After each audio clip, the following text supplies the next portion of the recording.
The Story of the Inexperienced Ghost by H.G. Wells. Narrated by Sam Kusi.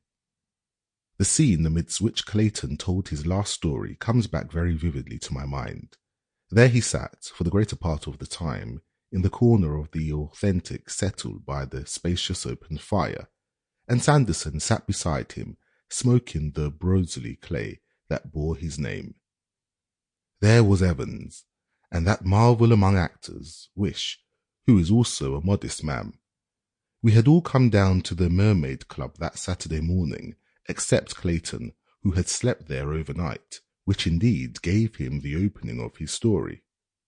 We had golfed until golfing was invisible, we had dined, and we were in that mood of tranquil kindliness when men will suffer a story. When Clayton began to tell one, we naturally supposed he was lying. It may be that indeed he was lying. Of that the reader will speedily be able to judge as well as I. He began, it is true, with an air of matter-of-fact anecdote, but that we thought was only the incurable artifice of the man.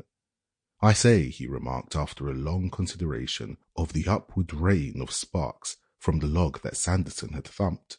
You know I was alone here last night. Except for the domestics, said Wish. Who sleep in the other wing, said Clayton. Yes, well, he pulled at his cigar for some little time as though he still hesitated about his confidence.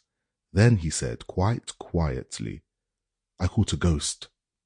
Caught a ghost, did you? Said Sanderson. Where is it? And Evans, who admires Clayton immensely and had been 4 weeks in America, shouted, Caught a ghost, did you, Clayton? I'm glad of it. Tell us all about it right now. Clayton said he would in a minute and asked him to shut the door. He looked apologetically at me. There's no eavesdropping, of course, but we don't want to upset our very excellent service with any rumours of ghosts in this place. There's too much shadow and oak panelling to trifle with that. And this, you know, wasn't a regular ghost. I don't think it will come again, ever. You mean to say you didn't keep it? Said Sanderson. I hadn't the heart to, said Clayton, and Sanderson said he was surprised. We laughed, and Clayton looked aggrieved. I know, he said, with the flicker of a smile, but the fact is, it really was a ghost, and I am as sure of it as I am that I am talking to you now. I'm not joking. I mean what I say. Sanderson drew deeply at his pipe, with one reddish eye on Clayton, and then emitted a thin jet of smoke more eloquent than many words. Clayton ignored the comment. It is the strangest thing that has ever happened in my life. Sample complete. Ready to continue?